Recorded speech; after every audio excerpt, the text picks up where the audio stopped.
दोस्तों ये तिब्बत में मौजूद दरिया का वो झुकाव है जिसको ग्रेट बेंड भी कहते हैं। यार्लम यंगबो रिवर का ये यू टर्न पानी का रास्ता बदलकर उसे इंडिया और बांग्लादेश दोनों मुल्कों में लेकर जाता है और यहाँ इसे ब्रह्मपुत्रा के नाम से जाना जाता है। इंडिया में इसका जो भी नाम है इससे चाइना को कोई लेना देना नहीं। उसकी नजर तो इस यू टर्न पे है जो इंतहाई कीमती है, बल्कि ये मान लीजिए कि आने वाले वक्तों में ये इस रीजन में कई जंगों का बाइस भी बन सकता है। दोस्तों यार्लम यंगबो रिवर का ये हिस्सा हिमालय के ऊंचे तरीन पहाड़ों से लिपटा हुआ है। इसको ग्रैंड कैनियन के नाम से भी जाना जाता है। दोस्तों लंबाई में ये वादी तकरीबन 505 किलोमीटर तक फैली हुई है, जो कि एरिज़ोना के द ग्रेट कैनियन से तकरीबन 50 किलोमीटर बड़ी और 3 गुना गहरी है।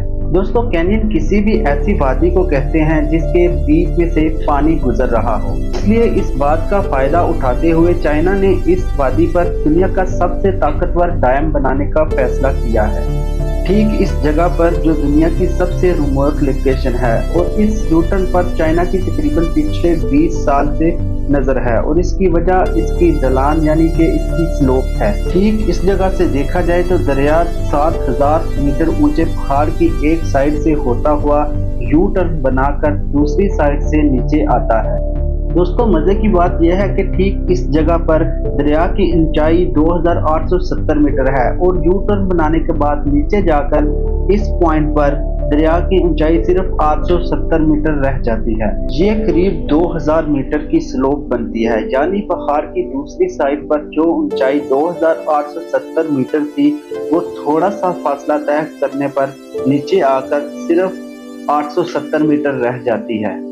दोस्तों चाइनीज एक्सपर्ट्स ने यहाँ डैम बनाने के कई प्रपोजल दे रखे हैं, जिसमें से एक है कि इस 7000 मीटर ऊंचे पहाड़ में टनल खोदकर एक हाइड्रो पावर स्टेशन बनाना।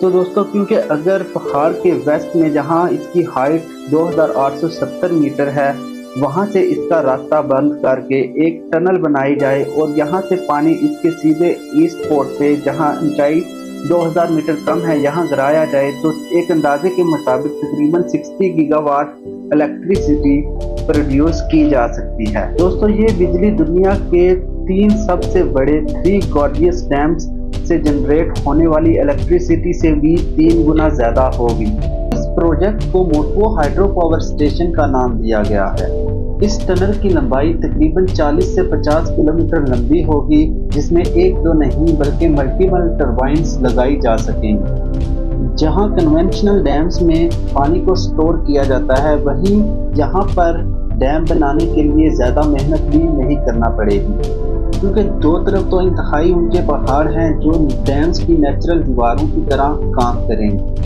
वैसे तो इस लोकेशन पर भी एक दीवार खड़ी करके पानी को रोका जा सकता है, लेकिन अगर यहाँ पर टरबाइन लगा के पानी को दूसरी तरफ फेंका जाएगा तो पानी सिर्फ 200 मीटर ही नीचे गिरेगा, जिससे कम फोर्स जनरेट होगी और अल्टीमेटली बिजली भी कम ही बनेगी। लिहाजा दीवार के पास से तकरीबन 40 या 50 किलोमीटर का टनल खोदकर उसे यहाँ से दूसरी लोकेशन पर गिराया जाएगा। अब यहाँ पर आप ये सोचें कि जहाँ 3 गॉर्जियस डैम की दीवार 180 मीटर ऊंची है और वो अभी तक का सबसे ज्यादा बिजली जनरेट करने वाला डैम है, तो यहाँ तो पानी तकरीबन 2000 मीटर नीचे तक जाएगा। लेकिन जहाँ इसके फायदे हैं वहीं ढेर सारे नुकसानात भी हैं। एक्सपर्ट्स का मानना है कि चाइना को ये प्रोजेक्ट बनाने में काफ़ी मुश्किलें पेश आ सकती हैं। सबसे पहले तो ये जगह तिब्बत की एक रिमोट लोकेशन पर है जहाँ कोई प्रॉपर सड़कों का नेटवर्क नहीं है, जिसकी वजह से यहाँ मशीनरी को ले जाना बहुत मुश्किल होगा। क्रेन्स वगैरह को ले जाना तो शायद आसान हो, लेकिन 600 टन वजनी और 150 मीटर लंबी टनल बोरिंग मशीन को इन पहाड़ों में से गुजार कर लेकर जाना इंजीनियर्स के लिए एक बहुत मुश्किल टास्क हो सकता है। तो यहाँ एक और बात याद रहे कि जितना बड़ा टनल यहाँ बोर किया जाएगा उतना बड़ा टनल यूके और फ्रांस को जोड़ने के लिए भी बनाया गया था, जिसको चैनल टनल का नाम दिया गया था। उसमें टोटल 6 साल का वक्त और तकरीबन 6 बिलियन पाउंड का खर्चा आया था, वो भी 1988 में। यानी आज के एस्टीमेट के मुताबिक अगर चाइना ये दुनिया का सबसे बड़ा हाइड्रो पावर स्टेशन बनाता है तो सिर्फ टनल खोदने में ही 20 से 40 बिलियन डॉलर का खर्चा आ सकता है। जी हाँ, 3,400 अरब रुपया। अभी इसमें टरबाइन्स का खर्चा शामिल नहीं है और जाहिर सी बात है, जब डैम से हजारों क्यूबिक लीटर पानी गुजरेगा तो इसकी दीवारों को मजबूत बनाने के लिए आला पाया की कंक्रीट और एल्युमिनियम का इस्तेमाल भी किया जाएगा।